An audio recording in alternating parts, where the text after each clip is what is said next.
സാമ്പത്തിക സംവരണം പ്രഖ്യാപിച്ച കേന്ദ്ര സർക്കാർ മുന്നോക്ക വിഭാഗങ്ങളിലെ പിന്നോക്കക്കാർക്ക് 10% സാമ്പത്തിക സംവരണം ഏർപ്പെടുത്താൻ കേന്ദ്ര സർക്കാർ തീരുമാനിച്ചു. ഇതിനാവശ്യമായ ഭരണഘടനാ ഭേദഗതി കൊണ്ടുവരാൻ കേന്ദ്ര മന്ത്രിസഭയുടെ അടിയന്തര യോഗം അനുമതി നൽകി. പൊതു തെരഞ്ഞെടുപ്പ് മുന്നിൽ കണ്ട് നാളെ തന്നെ ബില്ല് കൊണ്ടുവരാനാണ് നീക്കം. തിരഞ്ഞെടുപ്പ് മുന്നിൽ കണ്ടുള്ള ഏറ്റവും വലിയ പ്രഖ്യാപനങ്ങളിലൊന്നാണ് കേന്ദ്ര സർക്കാർ നടത്തിയത്. മുന്നാക്ക വിഭാഗങ്ങളിൽ സാമ്പത്തികമായി പിന്നാക്കം നിൽക്കുന്നവർക്കാണ് സംവരണം. വിദ്യാഭ്യാസ മേഖലയിലും ഉദ്യോഗ നിയമനത്തിലും 10% സംവരണത്തിനാണ് കേന്ദ്രമന്ത്രിസഭ അംഗീകാരം നൽകിയത്. ഭരണഘടനയുടെ 15, 16 അനുച്ഛേദങ്ങളാണ് ഇതിനായി ഭേദഗതി ചെയ്യുക. നിബന്ധനകളോടെയാണ് സാമ്പത്തിക സംവരണം കൊണ്ടുവരുന്നത്. വാർഷിക വരുമാനം 8 ലക്ഷത്തിൽ കവിയരുത്. 5 ഹെക്ടറിൽ കൂടുതൽ കൃഷിഭൂമി ഉണ്ടാകരുത്. വീടിന്റെ വിസ്തീർണം 1000 ചതുരശ്ര അടിയിൽ കൂടരുത് തുടങ്ങി 5 നിബന്ധനകളാണ് നിഷ്കർഷിച്ചിരിക്കുന്നത്. സർക്കാർ ജോലികളിൽ സംവരണം 50%-ലധികം പാടില്ലെന്ന സുപ്രീംകോടതി വിധി ഭരണഘടനാ ഭേദഗതിയിലൂടെ മറികടന്ന് 60%-ആക്കാനാണ് കേന്ദ്ര സർക്കാർ ലക്ഷ്യമിടുന്നത്. ബിൽ അവതരിപ്പിക്കുന്നതിനായി പാർലമെന്റിന്റെ ശൈത്യകാല സമ്മേളനം 2 ദിവസം നീട്ടാനും ആലോചനയുണ്ട്. തെരഞ്ഞെടുപ്പ് മുന്നിൽ കണ്ടു തന്നെയാണ് കേന്ദ്ര സർക്കാരിന്റെയും BJPയുടെയും നീക്കം. എന്നാൽ ഭരണഘടനാ ഭേദഗതിക്ക് പാർലമെന്റിന്റെയും പകുതിയിലേറെ സംസ്ഥാന നിയമസഭകളുടെയും അനുമതി വേണം. അതുകൊണ്ട് ഈ നീക്കം എത്രത്തോളം മുന്നോട്ടു പോകുമെന്ന് കാത്തിരുന്ന് കാണണം. KP Abhilash, news 18, Delhi. തെരഞ്ഞെടുപ്പ് വർഷം സാമ്പത്തിക സംവരണമെന്ന രാഷ്ട്രീയ തീരുമാനം കേന്ദ്ര സർക്കാർ പ്രഖ്യാപിച്ചെങ്കിലും ഇത് നടപ്പിലാക്കാൻ കടമ്പകളേറെയാണ്. ഭരണഘടനാ ഭേദഗതിയാണ് പ്രധാന കടമ്പ. ഇത് മറികടന്നാൽ തന്നെ നടപടി കോടതിയിലേക്ക് വലിച്ചിഴക്കപ്പെടാം. തെരഞ്ഞെടുപ്പിന് മുൻപ് പാർലമെന്റിൽ പോലും ബില്ല് പാസാക്കിയെടുക്കാൻ സാവകാശമില്ലെന്ന് ചൂണ്ടിക്കാട്ടിയാണ് രാഷ്ട്രീയ ആക്രമണം. പാർലമെന്റിന്റെ ശീതകാല സമ്മേളനം അവസാനിക്കാൻ ഇനി ബാക്കി ഒരു ദിവസം. ഇതിനിടെയാണ് 10% സാമ്പത്തിക സംവരണത്തിനുള്ള കേന്ദ്ര മന്ത്രിസഭാ തീരുമാനം. ഭരണഘടനാ ഭേദഗതി ബിൽ പാർലമെന്റിൽ കൊണ്ടുവരുമ്പോൾ തന്നെ സഭാസമിതിയുടെ പരിഗണനയ്ക്ക് വിടണമെന്ന് പ്രതിപക്ഷം ആവശ്യപ്പെട്ടാൽ ഇത് അവഗണിക്കുക എളുപ്പമാകില്ല. പ്രത്യേകിച്ച് ഭരണഘടനാ ഭേദഗതി 2/3 ഭൂരിപക്ഷത്തിൽ പാസാക്കണമെന്നുള്ളതുകൊണ്ട് സർക്കാരിന് ഭൂരിപക്ഷമില്ലാത്ത രാജ്യസഭയിൽ ബിൽ പാസാക്കുക അതിലേറെ പ്രയാസവുമാണ്. ഈ കടമ്പകൾ കടന്നാലും പകുതിയിലധികം സംസ്ഥാന നിയമസഭകളുടെ അംഗീകാരം കൂടി വേണം. 1992 ഇന്ദിരാ സാവ്നി കേസിൽ ജാതി സംവരണത്തിന് സുപ്രീംകോടതി നിശ്ചയിച്ച പരിധി 50%. OBC, SC/ST സംവരണത്തിന് പുറമെ 10% സാമ്പത്തിക സംവരണം കൂടിയാകുമ്പോൾ ഇത് 60%-നടുത്താകും. കോടതിയിൽ ചോദ്യം ചെയ്താൽ നിയമം നടപ്പിലാകാൻ പിന്നെയും കാലതാമസമുണ്ടാകും. ഗുജറാത്തിലടക്കം മുന്നോക്ക സംവരണം ആവശ്യപ്പെട്ട് നടന്ന പ്രക്ഷോഭങ്ങളുടെ ഗുണഭോക്താക്കളായ കോൺഗ്രസിനെയും മറ്റ് പ്രതിപക്ഷ പാർട്ടികളെയും വെട്ടിലാക്കാൻ പക്ഷേ ഈ പ്രഖ്യാപനത്തിലൂടെ BJPക്ക് കഴിയും. സാമ്പത്തിക സംവരണത്തിനു വേണ്ടി വാദിക്കുന്ന CPM അടക്കമുള്ള പാർട്ടികൾ തിരഞ്ഞെടുപ്പ് വർഷം ബിൽ പാസാക്കാൻ BJPക്കൊപ്പം നിൽക്കുമോ എന്നതും പ്രധാനമാണ്. ന്യൂസ് 18, ഡൽഹി. മുന്നോക്ക ജാതികളിലെ ദരിദ്രർക്ക് സംവരണം നടപ്പാക്കാനുള്ള കേന്ദ്ര തീരുമാനത്തെ സ്വാഗതം ചെയ്ത് കേരളം. അക്രമ സംഭവങ്ങളുടെ പേരിൽ BJPയെ രൂക്ഷമായി വിമർശിച്ച വാർത്താ സമ്മേളനത്തിൽ തന്നെ BJP സർക്കാരിന്റെ സംവരണ തീരുമാനത്തെ മുഖ്യമന്ത്രി പിണറായി വിജയൻ സ്വാഗതം ചെയ്തു. കേരളത്തിൽ മുന്നോക്ക വിഭാഗത്തിൽ 10% സംവരണം ദേവസ്വം ബോർഡിൽ കൊടുക്കുന്ന നില LDF ഗവൺമെന്റ് സ്വീകരിച്ചത്. അത് കേന്ദ്ര ഗവൺമെന്റ് നടപ്പാക്കുന്നുവെങ്കിൽ സ്വാഗതാർഹമായ കാര്യമാണ്. പക്ഷേ നിലവിലുള്ള സംവരണത്തിന്റെ മേലെ കൈവെക്കാൻ പാടില്ല. അത് അവർ നേരത്തെ തുടങ്ങിയതാണ്, അത് ചെയ്യാൻ പാടില്ല. ദേവസ്വം നിയമനങ്ങളിൽ മുന്നോക്ക സംവരണം കൊണ്ടുവന്നപ്പോൾ തന്നെ കേരളം ആവശ്യപ്പെട്ടിരുന്ന കാര്യമാണ് ഇപ്പോൾ കേന്ദ്രം പ്രഖ്യാപിച്ചിരിക്കുന്നതെന്ന് മുഖ്യമന്ത്രി പറഞ്ഞു. NK പ്രേമേന്ദ്രൻ MPയും സംവരണ തീരുമാനത്തെ സ്വാഗതം ചെയ്തു. സാമ്പത്തികമായി പിന്നോക്കം നിൽക്കുന്ന, ദുരിതമനുഭവിക്കുന്ന, ദാരിദ്ര്യമനുഭവിക്കുന്ന ജനങ്ങൾക്ക് സാമൂഹികമായിട്ടുള്ള സുരക്ഷിതത്വവും പരിരക്ഷയും കൊടുക്കണമെന്നുള്ളത് പൊതുവെ സ്വാഗതം ചെയ്യപ്പെടുമെന്ന് തന്നെയാണ് എന്റെ വിശ്വാസം. തീരുമാനം കേന്ദ്രത്തിന്റെ നീതിബോധവും ഇച്ഛാശക്തിയും തെളിയിക്കുന്നതാണെന്ന് NSS general secretary G. Sukumaran Nair പ്രസ്താവനയിൽ പറഞ്ഞു. 1/2 നൂറ്റാണ്ടിലേറെയായി NSS ആവശ്യപ്പെടുന്ന കാര്യമാണിതെന്നും സുകുമാരൻ നായർ പറഞ്ഞു. കേരള ബ്രാഹ്മണ സഭയും തീരുമാനത്തെ സ്വാഗതം ചെയ്തു. ടോട്ടൽ 100 വേക്കൻസി ആണെങ്കിൽ അതിൽ 10 മാറ്റിവെച്ച് ബാക്കിയുള്ള സംവരണം 90-ൽ നിന്നേ പാടാവൂ. എന്നാൽ ഇതൊരു വെൽക്കം മൂവാണ്. News desk, news 18. തെരഞ്ഞെടുപ്പിന് തൊട്ടുമുൻപ് കേന്ദ്ര സർക്കാർ നടത്തിയ സാമ്പത്തിക സംവരണ പ്രഖ്യാപനത്തോട് കരുതലോടെയാണ് പ്രതിപക്ഷം പ്രതികരിക്കുന്നത്. സാമ്പത്തിക സംവരണത്തോട് വിയോജിപ്പില്ലെങ്കിലും BJPയുടെ സംവരണ മിന്നലാക്രമണം പ്രതിപക്ഷത്തെ ആശയക്കുഴപ്പത്തിലാക്കി. തെരഞ്ഞെടുപ്പിന് മുൻപ് കണ്ണിൽ പൊടിയിടാനുള്ള തീരുമാനമാണെന്ന് കോൺഗ്രസ് വിമർശിച്ചപ്പോൾ സമൂഹത്തെ വിഭജിക്കാനാണ് സർക്കാർ ശ്രമിക്കുന്നതെന്ന് CPI ആരോപിച്ചു. പാർലമെന്റിന്റെ ശീതകാല സമ്മേളനം നാളെ സമാപിക്കാനിരിക്കെ കേന്ദ്ര സർക്കാർ നടത്തുന്ന നീക്കം തെരഞ്ഞെടുപ്പ് തന്ത്രത്തിന്റെ മാത്രം ഭാഗമെന്ന് കോൺഗ്രസ് വിമർശിച്ചു. There is a constitutional provision that there can't be more than 50% reservation. But when they are making new reservation, new announcements, this can only be jumlas. This can only be election stunt. How they are going to accommodate that within the constitutional provision of 50%? That also they have to explain. Is there any leverage for the government to give a reservation to any category? That they have to make it clear. രാജ്യത്തെ ഭിന്നിപ്പിക്കാനുള്ള BJP തന്ത്രത്തിന്റെ ഭാഗമാണ് ഇപ്പോഴത്തെ തീരുമാനമെന്ന് CPI നേതാവ് D രാജ ആരോപിച്ചു. There are reports from BJP that upper castes have moved away from BJP, so they want to please upper castes when they go to general elections to the parliament. So it's all election motivated. ബില്ലിനെ പിന്തുണയ്ക്കുന്നതായി ഡൽഹി മുഖ്യമന്ത്രിയും AAP നേതാവുമായ അരവിന്ദ് കെജ്രിവാൾ പ്രതികരിച്ചു. എത്രയും പെട്ടെന്ന് bill കൊണ്ടുവന്ന് ആത്മാർത്ഥത ഉറപ്പുവരുത്തണമെന്നും കെജ്രിവാൾ ആവശ്യപ്പെട്ടു. BJP MP ഉദിത് രാജും പരോക്ഷ വിമർശനവുമായി രംഗത്തെത്തി. സംവരണം ആവശ്യപ്പെട്ട് കൂടുതൽ വിഭാഗങ്ങൾ രംഗത്തെത്തുന്നത് വിഷയം സങ്കീർണമാക്കുമെന്ന് ഉദിത് രാജ് പറഞ്ഞു. ന്യൂസ് 18 ഡൽഹി. മിന്നൽ ഹർത്താൽ വേണ്ടെന്ന് കോടതി.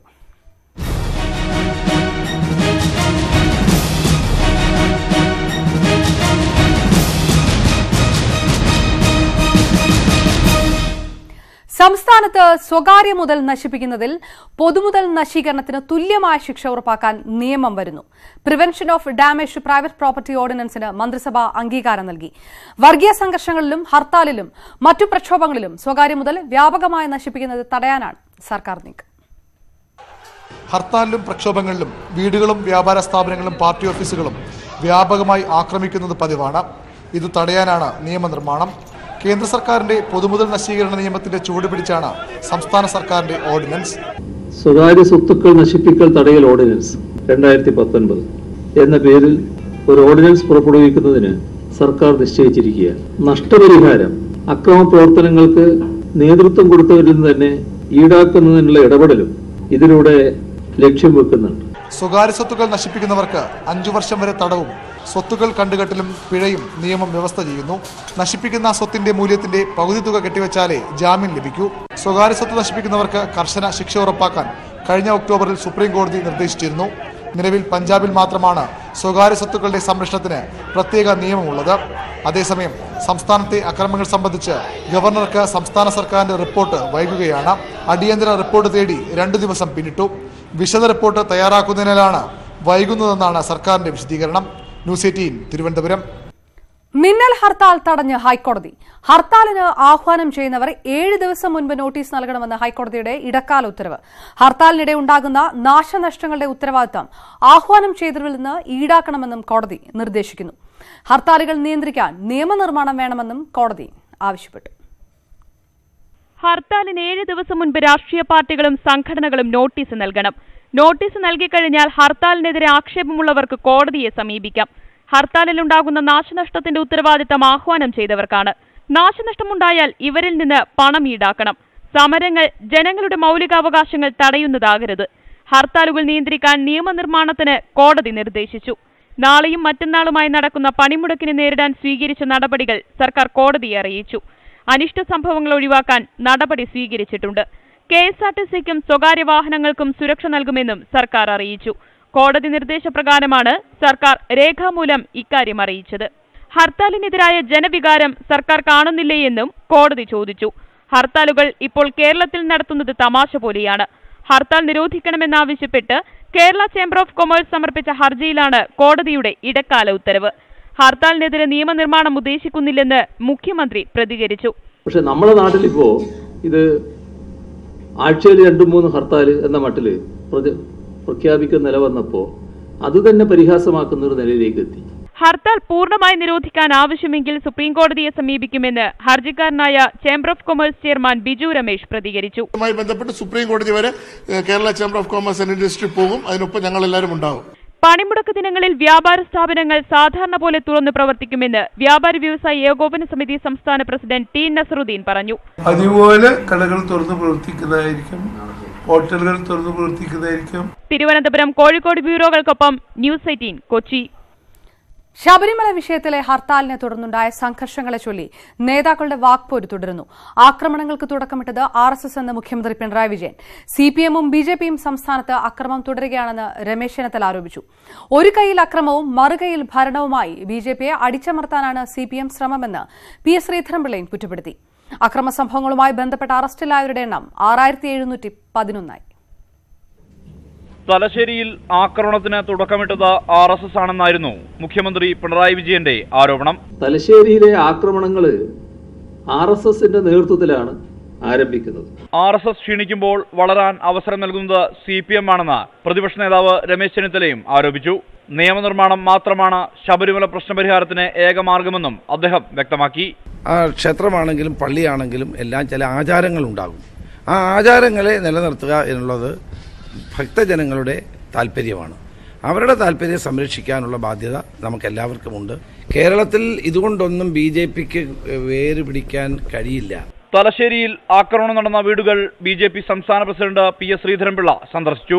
പ്രവർത്തകർ അക്രമത്തിന് ഇരയാകുന്നതിനെക്കുറിച്ച് ഗവർണറെയും പാർട്ടിയുടെ കേന്ദ്ര നേതൃത്വത്തെയും ബോധ്യപ്പെടുത്തുമെന്നും PS ശ്രീധരൻപിള്ള പറഞ്ഞു.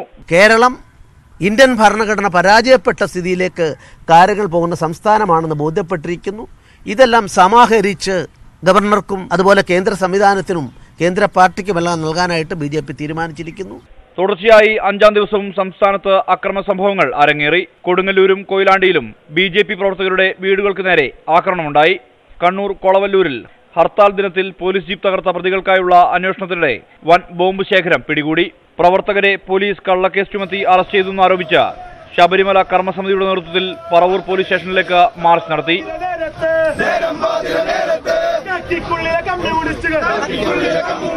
News desk news 18. പേരാമ്പ്ര ജുമാ മസ്ജിദിന് നേരെയുണ്ടായ കല്ലേറിയിൽ പോലീസ് തയ്യാറാക്കിയ FIR-നെതിരെ മന്ത്രി EP ജയരാജൻ. RSSന്റെ പ്രേരണയിലാണ് പോലീസ് നടപടിയെന്ന് ജയരാജൻ ആരോപിച്ചു. സംഭവം ബോധപൂർവം വഴിതിരിച്ചുവിടാനാണ് പോലീസിന്റെ ശ്രമമെന്നും മന്ത്രി പറഞ്ഞു. അവിടെ RSSകാരാണ് പള്ളിക്ക് നേരെ എറിഞ്ഞത്. അത് ശരിയായി നിരീക്ഷിക്കാൻ സാധിച്ചിട്ടില്ല. ചില RSSകാരുടെ പ്രേരണകൾ അതിൻ്റെ പിന്നിൽ പ്രവർത്തിച്ചിട്ടുണ്ട്. RSSന്റെ ക്യാമ്പുമായി ബന്ധമുള്ള ചില പോലീസ് ഉദ്യോഗസ്ഥന്മാർ അവിടെയുണ്ട്. ബോധപൂർവം തന്നെ അവിടെ തെറ്റായിട്ട് സംഗതികളെ ഡൈവേർട്ട് ചെയ്യാൻ ശ്രമം നടന്നിട്ടുണ്ട്. ഗവൺമെന്റ് ഗൗരവത്തിൽ അത് പരിശോധിക്കും. BJP നേതാക്കൾക്കെതിരായ ആക്രമണം തടയാൻ കേരളത്തിൽ മുഖ്യമന്ത്രിയെ പുറത്താക്കി രാഷ്ട്രപതി ഭരണം ഏർപ്പെടുത്തണമെന്ന ആവശ്യവുമായി പാർലമെന്റിൽ BJP. എന്നാൽ വിരട്ടൽ വേണ്ടെന്നും മനസ്സിൽ കണ്ട കാര്യങ്ങൾ നടപ്പാക്കാത്തതിലെ നിരാശയാണ് BJPക്കെന്നും മുഖ്യമന്ത്രി മറുപടി നൽകി. ജനാധിപത്യ മാർഗത്തിലൂടെ തന്നെ സർക്കാരിനെ ജനങ്ങൾ പുറത്താക്കുമെന്നായിരുന്നു BJPയുടെ ആവശ്യം തള്ളിയ കോൺഗ്രസിന്റെ പ്രതികരണം.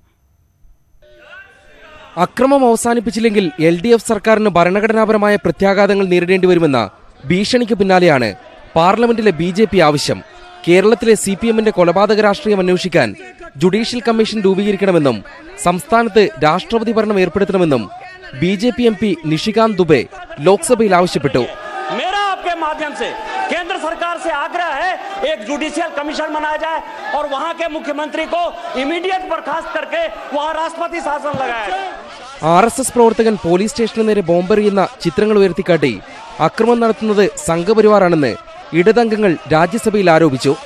കേരളത്തിൽ ക്രമസമാധാനം തകർക്കുന്ന BJP തന്നെയാണ് കേരളത്തിൽ അക്രമമെന്ന് പറയുന്നതെന്ന് മുഖ്യമന്ത്രി പിണറായി വിജയൻ മറുപടി നൽകി. പട്ടാപ്പകൽ കൊല നടത്തിയ ആളുകളെ പോലും പിടിക്കാൻ തയ്യാറാകാത്ത ഭരണ സംവിധാനം ഇവരുടെ തന്നെ നേതൃത്വത്തിൽ പല സംസ്ഥാനങ്ങളിലും നടക്കുകയല്ലേ. ആ സംരക്ഷണം നിങ്ങൾക്ക് അവിടെ കിട്ടുന്നത് ഈ കേരളത്തിൽ കിട്ടുമെന്ന് വ്യാമോഹിക്കണ്ട. പിന്നെ വിരട്ടല് അതൊന്നും ഇങ്ങോട്ട് വേണ്ട. അതിൻ്റെയൊക്കെ കാലം കഴിഞ്ഞുപോയി. അതിനൊന്നുള്ള ശേഷിയും നിങ്ങൾക്കില്ല എന്ന് മനസ്സിലാക്കണം.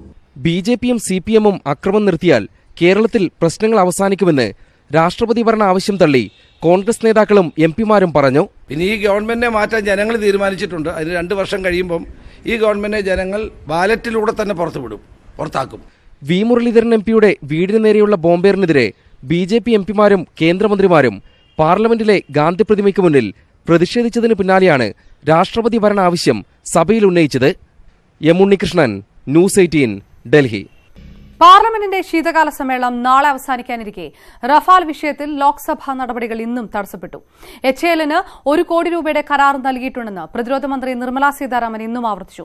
റഫാൽ ഇടപാടിൽ തുറന്ന സംവാദത്തിന് പ്രധാനമന്ത്രി തയ്യാറാകണമെന്ന് രാഹുൽ ഗാന്ധി ആവശ്യപ്പെട്ടു. ഹിന്ദുസ്ഥാൻ എയ്റോനോട്ടിക്കൽ ലിമിറ്റഡിന് 1 ലക്ഷം കോടി രൂപയുടെ കരാർ നൽകിയെന്നതിന്റെ രേഖകൾ പാർലമെന്റിൽ ഹാജരാക്കുന്നില്ലെങ്കിൽ പ്രതിരോധ മന്ത്രി രാജിവെക്കണമെന്ന് കോൺഗ്രസ് അധ്യക്ഷൻ രാഹുൽ ഗാന്ധി കഴിഞ്ഞ ദിവസം ആവശ്യപ്പെട്ടിരുന്നു. മന്ത്രി സഭയെ തെറ്റിദ്ധരിപ്പിച്ചുവെന്നാരോപിച്ച് KC വേണുഗോപാൽ അവകാശ ലംഘനത്തിന് ലോക്സഭയിൽ നോട്ടീസും നൽകി. ഈ പശ്ചാത്തലത്തിലാണ് നിലപാട് ആവർത്തിച്ച് പ്രതിരോധ മന്ത്രി രംഗത്തെത്തിയത്. 26,570.80 crores of rupees have already been signed with HAL. 73,000 crores of rupees are in the pipeline. രാജ്യത്തെ തെറ്റിദ്ധരിപ്പിക്കുന്ന രാഹുൽ ഗാന്ധി സഭയിൽ മാപ്പ് പറയാൻ തയ്യാറാകണമെന്നും മന്ത്രി ആവശ്യപ്പെട്ടു. അതേസമയം പ്രതിരോധ മന്ത്രി സഭയെ തെറ്റിദ്ധരിപ്പിക്കുകയാണ് എന്ന് കോൺഗ്രസ് ആവർത്തിച്ചു. റഫാൽ ഇടപാട് സംയുക്ത പാർലമെന്ററി സമിതി അന്വേഷിക്കണമെന്ന ആവശ്യം കോൺഗ്രസ് ആവർത്തിച്ചു. ലോക്സഭ പാസാക്കിയ മുത്തലാഖ് ബിൽ രാജ്യസഭയിൽ അവതരിപ്പിക്കുന്നതിന് ഇനി 1 ദിവസം മാത്രമാണ് സർക്കാരിന് മുന്നിൽ ശേഷിക്കുന്നത്. അതിനാൽ ഈ സമ്മേളനത്തിൽ ബിൽ പാസാകില്ലെന്ന് ഉറപ്പാണ്. KP Abhilash, news 18, Delhi. ഇന്ന് അർദ്ധരാത്രി മുതൽ പണിമുടക്ക്.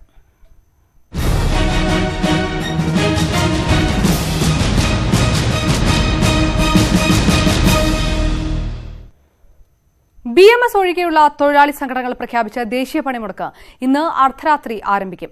കേന്ദ്ര നയങ്ങൾക്കെതിരെയാണ് 48 മണിക്കൂർ പണിമുടക്ക്. കടകൾ ബലം പ്രയോഗിച്ച് അടപ്പിക്കില്ല എന്നും പണിമുടക്ക് ഹർത്താലായി മാറില്ല എന്നും സംയുക്ത ട്രേഡ് യൂണിയൻ അറിയിച്ചു. കേന്ദ്ര നയങ്ങൾക്കെതിരെ അർദ്ധരാത്രി ആരംഭിക്കുന്ന പണിമുടക്ക് ബുധനാഴ്ച വരെ തുടരും. ശക്തമായ പ്രതിഷേധമറിയിക്കാനാണ് 48 മണിക്കൂർ പണിമുടക്ക്. ബലം പ്രയോഗിച്ച് സ്ഥാപനങ്ങൾ അടപ്പിക്കില്ലെന്ന് സംയുക്ത ട്രേഡ് യൂണിയൻ വ്യക്തമാക്കി. ഇത് ന്യായമാണെന്ന് ചിന്തിക്കുന്ന ആളുകൾ ഇതിന് സഹകരിച്ച് വിജയിപ്പിക്കാൻ വേണ്ടതെല്ലാം സ്വമേധയാ ചെയ്യും. ഒരാളെയും മുഷ്ടി ഉപയോഗിച്ചോ ബലം പ്രയോഗിച്ചോ ആക്രമിച്ചോ ഇതിനോട് സഹകരിപ്പിക്കാൻ ഞങ്ങൾ തീരുമാനിച്ചിട്ടില്ല. വാഹനങ്ങൾ തടയില്ല. ജോലിക്കെത്തുന്നവരെ നിർബന്ധിച്ച് പിന്തിരിപ്പിക്കില്ല. ശബരിമല തീർത്ഥാടകർക്ക് ബുദ്ധിമുട്ടുണ്ടാക്കില്ല. ടൂറിസം മേഖലയെയും അവശ്യ സേവനങ്ങളെയും പണിമുടക്കിൽ നിന്ന് ഒഴിവാക്കി. അവശ്യ സാധനങ്ങളുടെ വിലക്കയറ്റം തടയുക, തൊഴിലില്ലായ്മ പരിഹരിക്കുക, മിനിമം വേതനവും പെൻഷനും കൂട്ടുക തുടങ്ങിയവയാണ് പ്രധാന ആവശ്യങ്ങൾ. ഇന്ധന വിലക്കയറ്റം നിയന്ത്രിക്കുക, ഇൻഷുറൻസ് പ്രീമിയം വർധനവ് പിൻവലിക്കുക, 10 വർഷത്തിലധികം പഴക്കമുള്ള വാഹനങ്ങൾ നിരത്തിലിറങ്ങുന്നത് തടയുന്ന മോട്ടോർ വാഹന നിയമ ഭേദഗതി നടപ്പാക്കാതിരിക്കുക തുടങ്ങിയ ആവശ്യങ്ങൾ ഉന്നയിച്ചാണ് മോട്ടോർ തൊഴിലാളികൾ പണിമുടക്കിൽ പങ്കെടുക്കുന്നത്. ബാങ്കിംഗ് സേവനങ്ങളെയും പണിമുടക്ക് ബാധിച്ചേക്കും. ന്യൂസ് 18 തിരുവനന്തപുരം. പണിമുടക്കിൽ വ്യാപാര സ്ഥാപനങ്ങൾ നിർബന്ധിച്ച് അടപ്പിക്കരുതെന്ന് DGP ലോക്നാഥ് ബെഹ്റ. അക്രമത്തിന് മുതിരുന്നവരെ അപ്പോൾ തന്നെ അറസ്റ്റ് ചെയ്യണമെന്നും DGP നിർദ്ദേശം നൽകി. ADGP-മാർക്കും IG-മാർക്കുമാണ് DGPയുടെ നിർദ്ദേശം. സമാധാനം ഉറപ്പാക്കുമെന്നും DGPയുടെ സർക്കുലറിൽ വ്യക്തമാക്കുന്നു.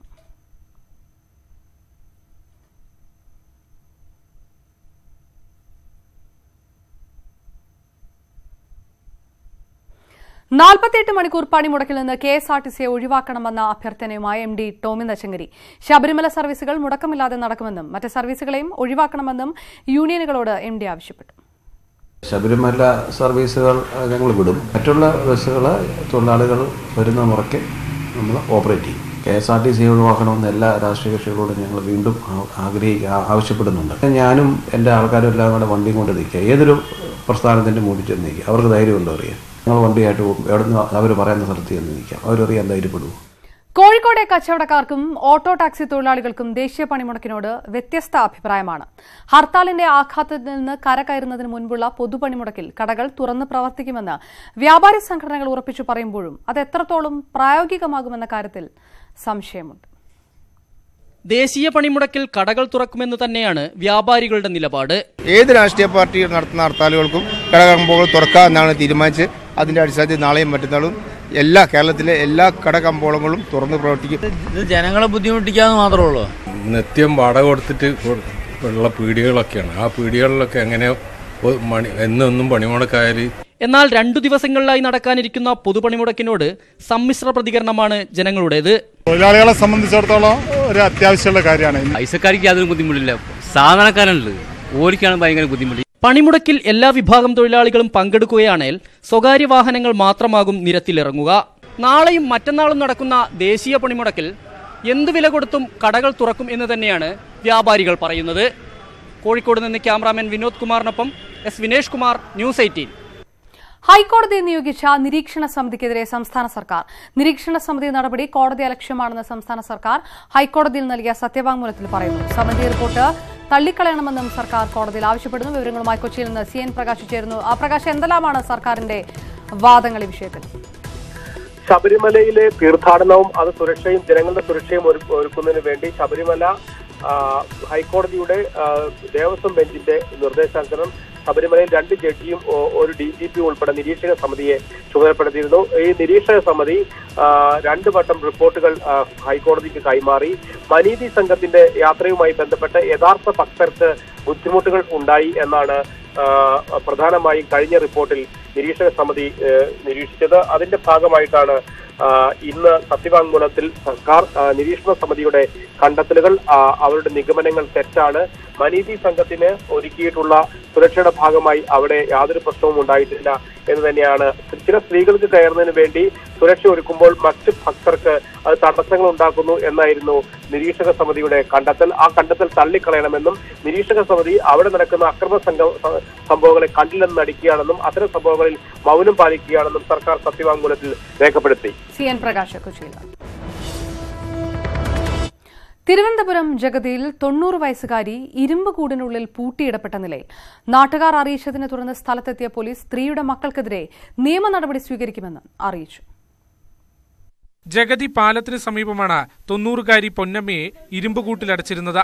ദുർഗന്ധം അനുഭവപ്പെട്ടതിനെ തുടർന്ന് അയൽക്കാർ നോക്കിയപ്പോഴാണ് ഈ ക്രൂരത കണ്ടത്. ഒരു കാലിന് സ്വാധീനക്കുറവുള്ള വൃദ്ധ ഇരുമ്പുകൂടിനുള്ളിലാണ് പ്രാഥമിക കർമ്മങ്ങൾ നിർവഹിക്കുന്നത്. ഈ സ്ത്രീയുടെ 2 ആൺമക്കൾ സമീപത്ത് തന്നെയാണ് താമസിക്കുന്നത്. മക്കൾ നോക്കുന്നില്ല, നമ്മൾ പറയുന്നില്ല, അവർക്ക് ആഹാരം കൊണ്ട് കൊടുക്കുന്നുണ്ട്, എല്ലാം ചെയ്യുന്നുണ്ട്. പക്ഷെ ഇവർക്ക് ഇവിടെ ഒരു വൃത്തിയില്ലാതെയാണ് അവർ ചെയ്യുന്നത്. മക്കൾ പറയണത് ഞങ്ങൾ ഇവിടെ കിടക്കിട്ട് ഇവിടെ എന്തൊരു ശല്യം, ഞങ്ങൾ ചോറ് കൊടുക്കണില്ലേ, കുളിപ്പിക്കണേ, വർഷത്തിൽ ഒരു ദിവസം വന്ന് കുളിപ്പിച്ച ആവില്ലല്ലേ, ഡെയിലി കുളിപ്പിച്ച് നമ്മൾ പറഞ്ഞ് നിങ്ങൾ അങ്ങനെ ഇട്ടിരിക്കണമെങ്കിൽ ഇട്ടിരിക്കും, ഡെയിലി കുളിപ്പിക്കണം, ആഹാരം കൊടുക്കണം, നീറ്റാക്കണം ഡെയിലി, അല്ലാതെ മാസത്തിലും വർഷത്തിലും വന്ന് വൃത്തിയാക്കിയിട്ട് കാര്യമുണ്ട്. സ്ഥലത്തെത്തിയ മ്യൂസിയം പോലീസ് സ്ത്രീയുടെ മക്കൾക്കെതിരെ കേസെടുക്കുമെന്ന് വ്യക്തമാക്കി. ന്യൂസ് 18 തിരുവനന്തപുരം.